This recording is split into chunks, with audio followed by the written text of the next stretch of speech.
Nah, kenapa kita sering sedih? Karena saklarnya itu nggak jelas ditaruh di mana. Kenapa ibu sedih? Habis dia pak, dia marah-marah sama saya. Nah, saklar kita ada pada siapa? Pada dia. Kita sering memaksa orang lain agar seperti yang kita pikir. Kesalahan besar. Sekarang saya akan mengajak semua, malam ini juga, saklar bahagia pindahkan dalam diri kita. Yang lebih repot lagi, saklarnya itu nggak jelas naruhnya di mana. Ada yang saklarnya dibawa orang. Saklar saya ditaruh di suami saya, Pak. Suaminya kemana? Entah kemana. Akhirnya nunggu suami datang untuk bahagia. Ya Allah, nggak cerdas itu. Udah saja nggak ada nyanyi-nyanyi gitu. Iya kan, karaokean, itu kan baca Quran. Subhanallah. Jadi kuncinya bahagia itu saklarnya harus diletakkan di mana? Pokoknya jangan ditaruh di orang. Kalau ditaruh di orang itu susah mijitnya. Enggak, kalau ditaruh di sini kapan saja. Pokoknya wah, emang gue pikirin net bahagia. Jadi saklarnya di kita, gampang naruhnya harus di tempat yang gampang mijitnya. Pokoknya apapun net bahagia. Nah, kita itu sebetulnya sering menitipkan saklarnya di tempat lain. Akhirnya apa? Nunggu orang datang dulu. Dan nunggu orang lain berbuat seperti yang kita ingin. Sebetulnya kita tidak sadar kalau selama ini sering menitipkan kebahagiaan pada orang lain. Jadi karena bahagia dititipkan di orang lain, kita kedapatan apa? Sedih mulu. Sadar gak? Sering kita begitu. Saya ngaji gak tinggi-tinggi, yang enteng-enteng aja lah. Yang enteng-enteng. Udah masuk ke Ibrahim ini yang enteng. Tapi perlu kecerdasan. Karena yang biasa ini kalau dikelola oleh kita secara cermat, ini akan membuat kita menjadi luar biasa. Oke, yang ketiga, bahagia dalam perjalanan. Ngerti maksud saya? Gak usah, wah nanti kalau saya udah nyampe rumah bahagia. Gak usah. Di jalan bahagia, di rumah bahagia, dimanapun bahagia. Oh nanti kalau saya udah naik pangkat bahagia. Gak usah nunggu naik pangkat. Sekarang aja bahagia. Saklarnya udah di tangan kita. Tinggal net. Bahagia. Pokoknya nanti kalau ada orang lagi sedih-sedih. Emang saklarnya taruh di mana bu? Gitu. Ya kan? Kalau ada orang kirim SMS. Ya agak sedikit-sedikit sedih. Emang saklarnya taruh di mana bu? Gitu. Ya biar ingat saklarnya tarik lagi ke dalam dirinya. Iya ngapain saya sedih? Net. Bahagia. Ngerti nggak saya? Harus dijelaskan kayak gini baru ngerti. Ini sebetulnya mutiaranya Al-Quran. Quran itu mendidik kita untuk bahagia setiap saat. Cuman karena saklarnya ditaruh di mana-mana, bahkan yang nggak jelas itu kita nggak tahu naruhnya di mana. Saklarnya dibawa kemana-mana. Kadang-kadang yang lebih repot lagi, saya pak nanti bahagia. Kalau tabungan saya sudah 500 juta. Saklarnya ada di 500 juta. Nah yang 500 jutanya entah di mana. Sampai mati saklarnya nggak kita dapat. Yang 500 juta nggak dapat sampai mati sedih mulu. Gak rugi nggak kayak gitu? Subhanallah. Kasihan deh loh. Ngerti sekarang?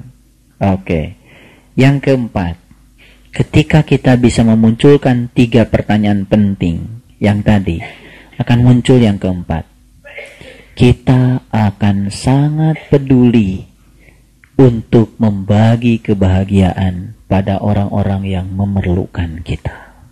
Coba bayangkan kalau setiap saat kita selalu mengerti kalau mereka adalah orang-orang yang penting saat itu bagi kita, maka kita akan selalu melakukan tindakan yang penting untuk mereka. Setuju? Kecil-kecilan sekarang di sini. Saya sedang melakukan tindakan penting buat orang-orang yang paling penting yang sedang menghidupi kehidupan saya saat ini. Dan semua Bapak Ibu yang ada di sini pun sedang melakukan sebuah tindakan penting. Mendengar, menyimak, menulis, mungkin mengapresiasi. Bukankah itu sebuah tindakan penting? Di samping kiri kanan kita ada orang, tidak kita ganggu, biarkan mereka konsen, memberikan keleluasaan pada mereka untuk menikmati pengajian ini. Bukankah kita telah memberikan tindakan yang penting? Mungkin kita tidak menyadari kalau sekarang kita sedang melakukan tindakan penting. Kiri kanan kita hargai, tidak mau kita ganggu, karena kita ingin memberikan tindakan yang paling penting untuk orang-orang yang paling penting yang sedang dekat dengan saya saat ini juga. Jadi ternyata kapanpun dimanapun, akhirnya semua saat dan tempat menjadi saat dan tempat yang sangat-sangat penting. Maka kita tidak akan pernah kehilangan kesempatan untuk berbuat baik setiap saat karena kita menyadarinya. Subhanallah.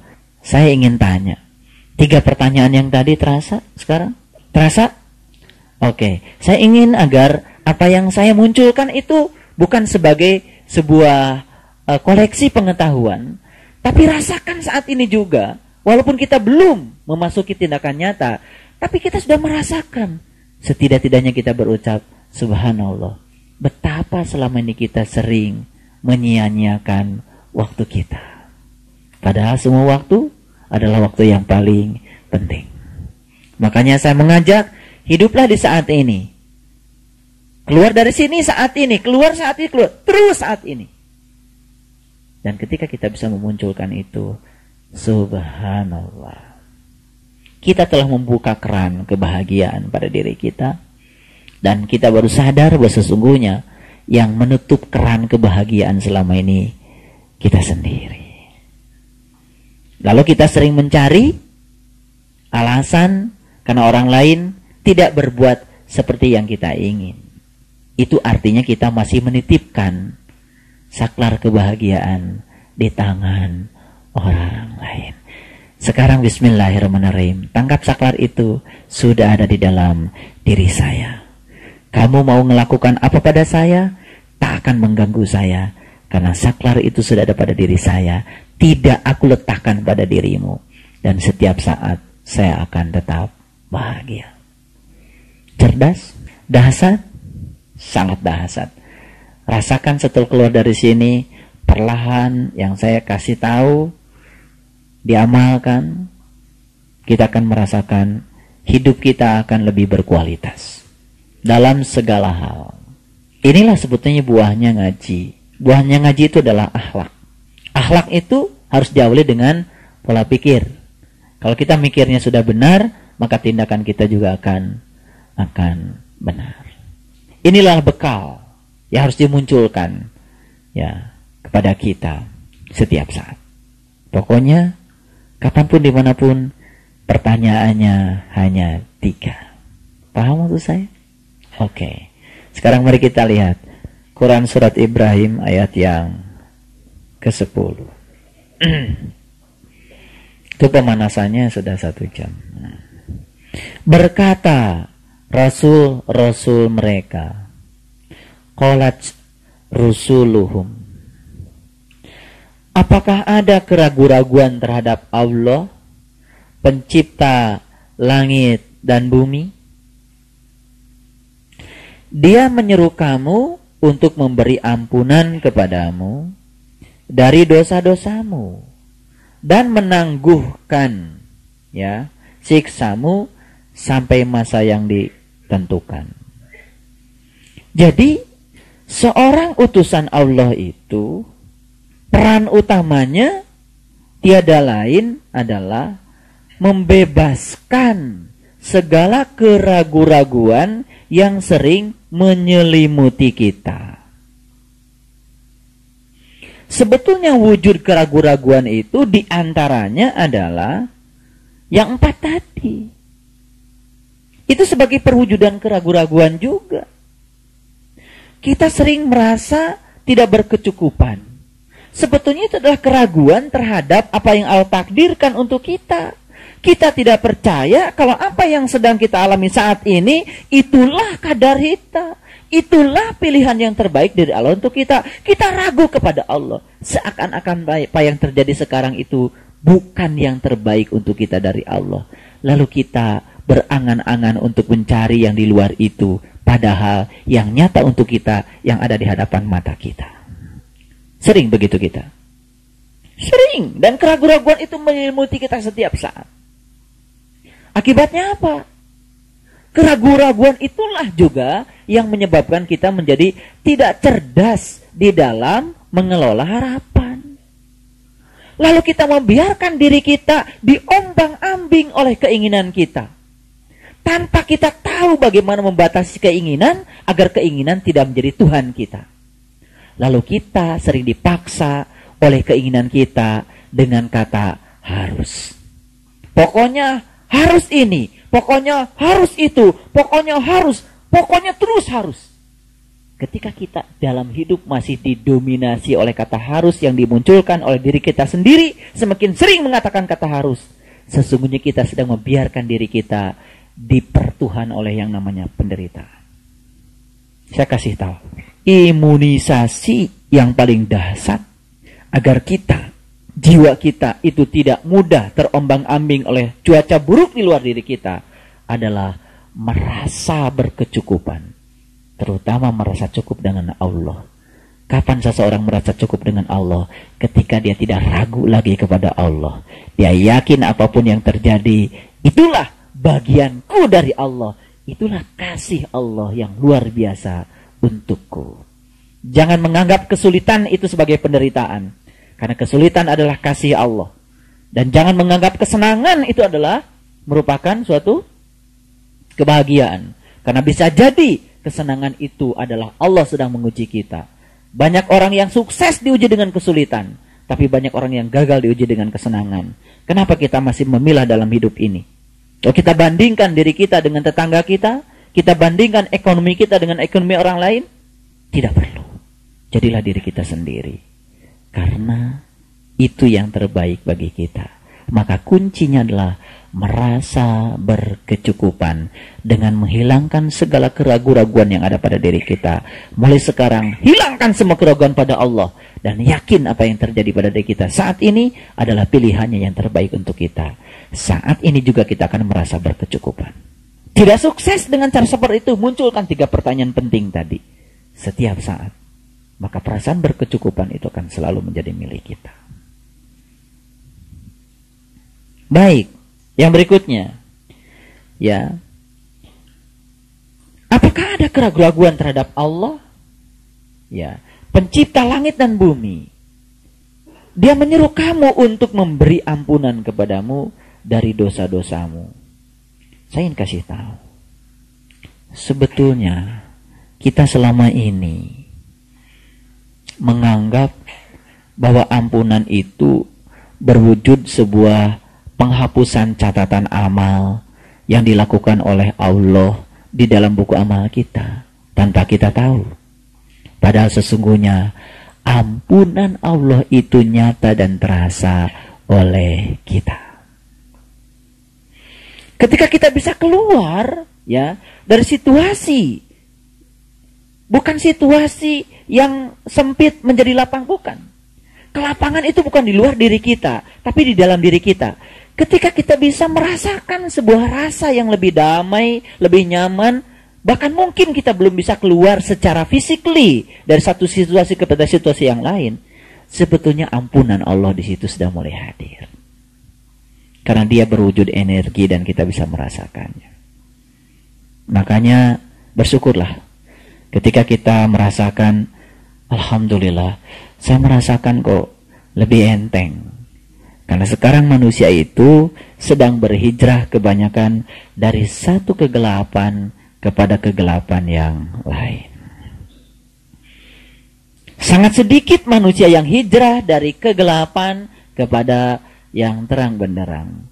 Sebab untuk hijrah dari situ diperlukan pengorbanan.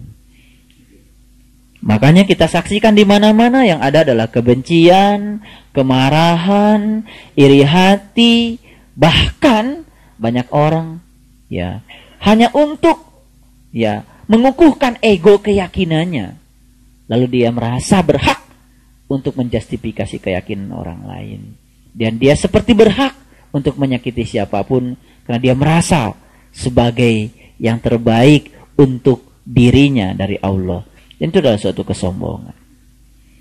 Jadi ketika kelembutan sudah mulai datang, itu sebetulnya ampunan sudah datang. Ketika kebijaksanaan sudah mulai datang, kearifan sudah mulai datang, itu artinya keampunan sudah mulai datang. Subhanallah. Sebetulnya taubat yang sesungguhnya itu adalah ketika kita betul-betul kembali kepadanya. Bukan nangis, bukan apa, tapi betul-betul kembali sebagaimana kita adanya saat dimana kita belum dilahirkan ke sini. Makanya taubat yang sebenarnya adalah saat dimana kita menyatukan diri kita dengan Dia. Itulah taubat. Subhanallah. Sekali lagi saya ingin menyampaikan selamat bahwa kita telah dipilih oleh Allah untuk mendapatkan ini. Mudah-mudahan kita bisa menjadi orang-orang yang amanah. Baik, kita teruskan. Mereka berkata, siapa mereka di sini? Ini kan surat Ibrahim itu lebih banyak percakapan antara ya Rasul dengan orang-orang yang anti Rasul, yang menentang. Mereka dihadirkan memang untuk membuat sang Rasul menjadi besar. Seperti negatif dan positif. Jadi kehebatan Nabi Muhammad di situ. Mampu mengharmonikan negatif dan positif menjadi cahaya. Jadi tugas kita adalah mengharmonikan positif dan negatif menjadi cahaya. Tuh. Ya. Jadi kalau, Pak, saya gelap terus. Nah, itu belum harmoni positif dan negatifnya. Baik, kita teruskan. Ya. Kamu tidak lain hanyalah manusia seperti kami juga. Kamu menghendaki untuk menghalang-halangi kami dari apa yang selalu disembah nenek moyang kami. Karena itu datangkanlah kepada kami bukti yang nyata. Jadi sebetulnya kesulitan manusia sekarang ini adalah keluar dari persepsi dan literatur masa lalunya.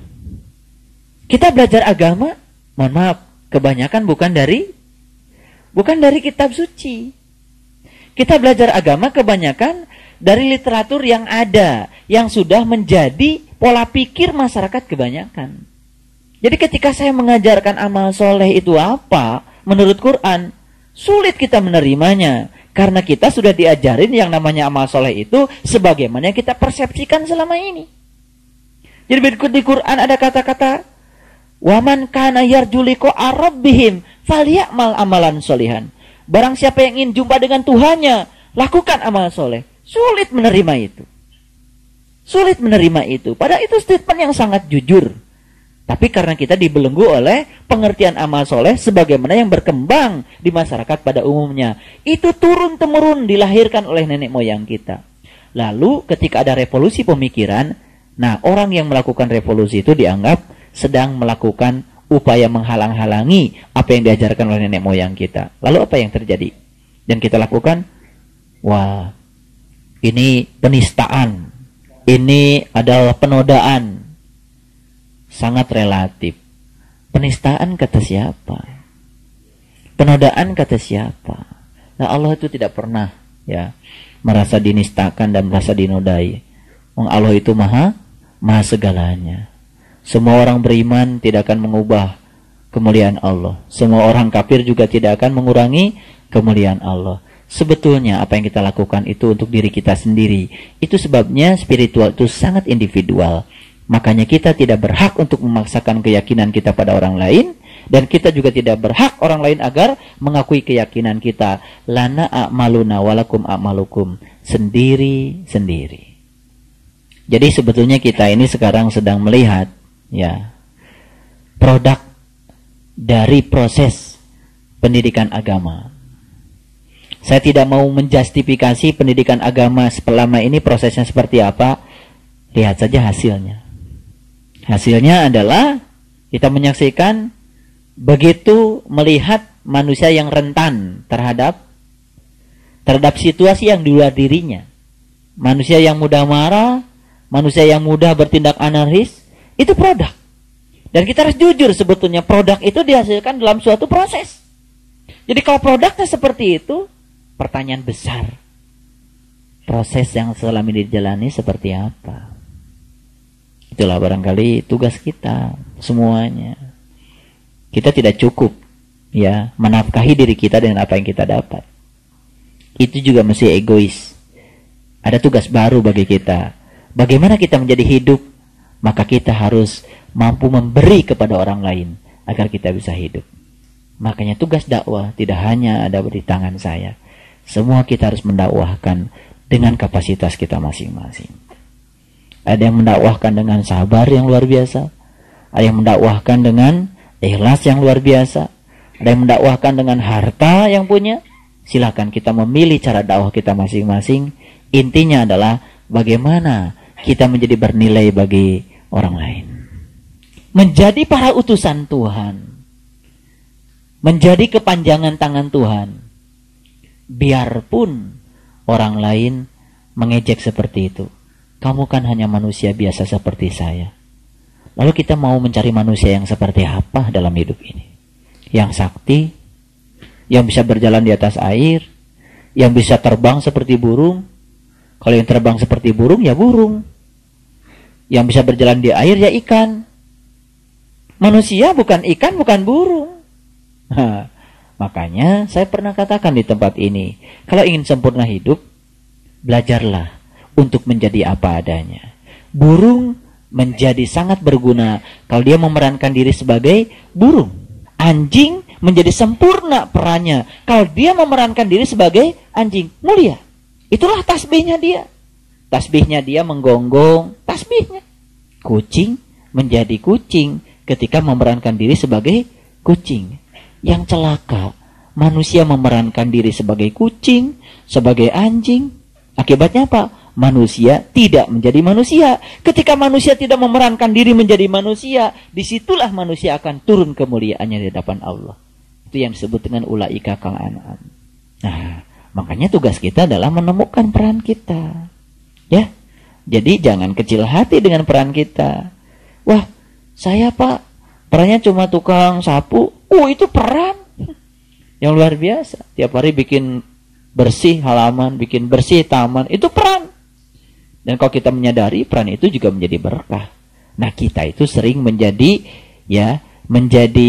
kecil hati ketika kita tidak merasa berkecukupan dengan peran kita. Padahal sudah jelas Allah mengatakan, la in syakartum la azidannakum. Kalau merasa cukup, aku akan tambah. Jadi ternyata kunci untuk ditambah kenikmatan oleh Allah tuh merasa berkecukupan dulu. Ketika kita ingin lebih, nah kata lebih itulah yang telah membuat kita menjadi menderita. Kalau kita memaksakan diri agar apa yang kita inginkan menjadi sebuah kenyataan. Itulah kegagalan hidup. Baik, kita teruskan. Ya. Rasul-rasul mereka berkata kepada mereka, kami tidak lain hanyalah manusia seperti kamu. Akan tetapi Allah memberi karunia kepada siapa yang Dia kehendaki di antara hamba-hambanya. Dan tidak patut bagi kami mendatangkan suatu bukti kepada kamu melainkan dengan izin Allah. Dan hanya kepada Allah sajalah hendaknya orang-orang mukmin bertawakal.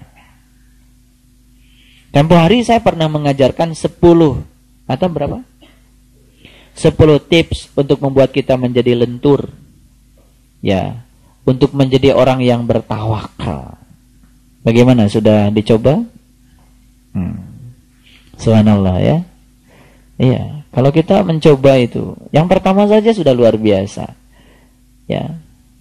Selalu membuat gelas kita kosong. Kalau gelasnya kosong terus itu jadi kaya. Karena setiap saat dimanapun akan banyak yang mengisinya. Tapi kalau gelas kita penuh jadi sombong, akhirnya apa? Kita sering melewatkan kesempatan dari orang lain untuk mendapatkan isi. Makanya kalau orang yang gelasnya kosong, orang baik adalah guru kita. Orang buruk pun menjadi guru kita. Makanya setiap saat kita selalu dihadirkan guru-guru kehidupan. Jadi jangan mengira guru kehidupan itu adalah orang yang suka ceramah seperti saya. Tidak. Guru-guru kehidupan adalah siapa saja orang yang dipertemukan dalam kehidupan kita. Mereka adalah guru-guru kehidupan kita. Yang baik, yang buruk, yang jahat, yang lembut, semua adalah guru-guru kehidupan kita. Kan terserah kita mau memandangnya seperti apa. Betul? Subhanallah. Nah, jadi biasanya orang-orang yang masih tertutup penglihatan kolbunya itu melihat sesuatu itu dahsyatnya itu dari sisi lahirnya saja. Padahal sebenarnya kedahsyatan itu akan terjadi kalau kita membuka sisi lahirnya. Di balik yang lahir itu adalah kedahsyatan. Seperti yang saya katakan tadi. Ya. Ketika kita melihat sisi lahirnya, bahagia itu ketika kita mencapai yang kita ingin. Begitu? Pada sisi batinnya, setiap saat dalam perjalanan mencapai yang kita ingin pun, sebetulnya bagi orang yang cerdas, dia sudah bahagia. Tidak usah menunggu. Ya, kan belum tentu kita sampai mencapainya. Betul nggak? Karena sebetulnya masa depan itu kan masih misteri bagi kita ya. Belum tentu kita hidup sampai mencapai yang kita ingin. Jadi kenapa kita menyanyiakan untuk tidak bahagia saat ini juga? Baik, ayat 12. Mengapa kami tidak akan bertawakal kepada Allah, padahal Dia telah menunjukkan jalan kepada kami. Dan kami sungguh-sungguh akan bersabar terhadap gangguan-gangguan yang kamu lakukan kepada kami. Dan hanya kepada Allah saja orang-orang yang bertawakal itu berserah diri.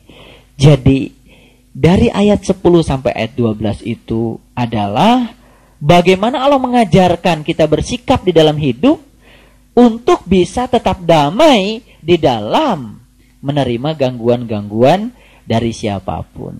Karena sesungguhnya gangguan itu adalah pupuk bagi kita untuk membuat kita menjadi besar. Dan kami sungguh-sungguh akan bersabar terhadap gangguan-gangguan yang kamu lakukan kepada kami. Inilah janjinya orang yang beriman. Bagaimana kita bersabar terhadap gangguan-gangguan yang dilakukan siapapun kepada kita. Dan kita sebetulnya harus menyadari bahwa sesungguhnya gangguan terbesar itu berawal dari diri kita sendiri. Karena kita sudah sadar bahwa Fir'aun itu ternyata bukan sesuatu yang di luar diri kita. Bukan sekedar sosok manusia dalam sejarah, tapi Fir'aun itu adalah keinginan-keinginan kita yang sering menggeser kita dari sisi kanan ke sisi kiri. Sesungguhnya itulah perwujudan Fir'aun juga bagi kita. Nah, bagaimana kita tetap bersabar, terutama melawan ya hal-hal buruk yang ada di dalam diri kita, sehingga kita tetap istiqomah di dalam menjalani kehidupan ini dan bertawakal dan berserah diri kepada Allah saja. Baik, 3 pertanyaan penting. Yang pertama, kapan saat yang paling penting? Yang kedua, siapa orang yang paling penting? Dan yang ketiga, apa yang harus dilakukan yang paling penting dalam hidup ini? Lakukan semua itu setiap saat, maka kita akan menjadi orang yang penting dimanapun, dan setiap orang juga merasa dihargai oleh kehadiran kita. Maka kita akan menjadi orang yang ada dan ada, bukan menjadi orang yang ada tapi tiada. Insya Allah hidup kita akan menjadi bernilai. Shadaqallahul adzim. Assalamualaikum warahmatullahi wabarakatuh.